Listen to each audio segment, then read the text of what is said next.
Hello friends, स्वागत है आपका मेरे यूट्यूब चैनल लर्न रॉक्स पर।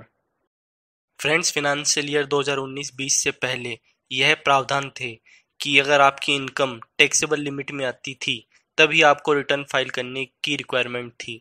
लेकिन अब फिनंशियल ईयर 2019-20 से अब कुछ कुछ चेंजेज आए हैं, जिसके कारण अगर आपकी इनकम नील है तब भी आपको रिटर्न फाइल करने की आवश्यकता होगी। तो हम उन पॉइंट्स को समझते हैं जिन जिन में हमको रिटर्न फाइल करने की आवश्यकता है, चाहे हमारी इनकम नील ही क्यों ना हो। तो इसके लिए हम इनकम टैक्स की साइट पर देखते हैं। इसके अंदर जो असेसी जिसको कि सेक्शन 139(1) के अंदर रिटर्न फाइल करने की आवश्यकता है, तो उनके लिए यह ऑप्शन सेलेक्ट करने की आवश्यकता नहीं है। यह ऑप्शन उन्हीं असेसी के लिए सेलेक्ट करने की आवश्यकता है कि जिनकी इनकम फिनंशियल ईयर 2019-20 के अंदर नील है, लेकिन कुछ पॉइंट्स हैं, अगर वो फुलफिल होते हैं तो उनको रिटर्न फाइल करने की। Have you deposit amount or aggregate of amount exceeding ₹1 crore in one or more current account during the previous year.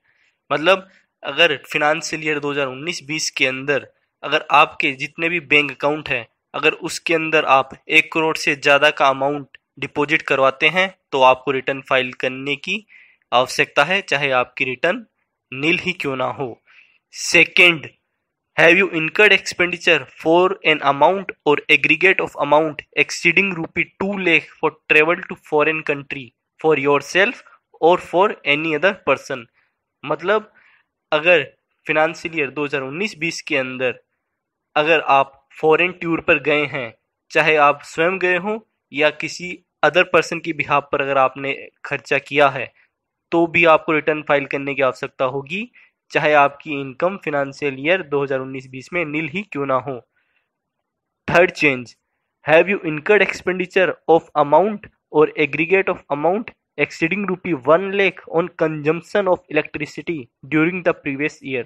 मतलब अगर प्रीवियस ईयर फाइनेंशियल ईयर 2019-20 में अगर आपका इलेक्ट्रिसिटी बिल 1 लाख रुपए से ज़्यादा का आता है तो आपको रिटर्न फाइल करने की आवश्यकता होगी, चाहे आपका इनकम नील ही क्यों ना हो। तो यह ऑप्शन तभी हमको सिलेक्ट करना पड़ेगा जब हम सेक्शन 139(1) के अंदर फॉल नहीं करते हैं। तो इसको हम रीड करते हैं। Are you filing return of income under 7th provision to section 139(1) but otherwise not required to furnish. आप 139(1) में अगर फॉल करते हैं, मतलब आपकी टैक्सेबल इनकम है, तो आपको यह ऑप्शन चूज नहीं करना है। लेकिन अगर आपकी इनकम नील है तो आपको रिटर्न फाइल करने की आवश्यकता होगी। अगर ये आप ये तीन जो कंडीशन है, अगर इसमें से एक में भी अगर आप फॉल करते हो तो आपको रिटर्न फाइल करने की आवश्यकता होगी। अब हम देखते हैं, अगर हम income under 7th provision to section 139 में अगर फॉल करते हैं तो हमको क्या एक्शन लेना होगा। तो हमको इसके अंदर सबसे पहले सिलेक्ट के अंदर यस ऑप्शन को चूज करना है। उसके बाद में ये तीनों जो पॉइंट्स हैं, इनके जो भी हेड है वह एक्टिव हो जाएंगे।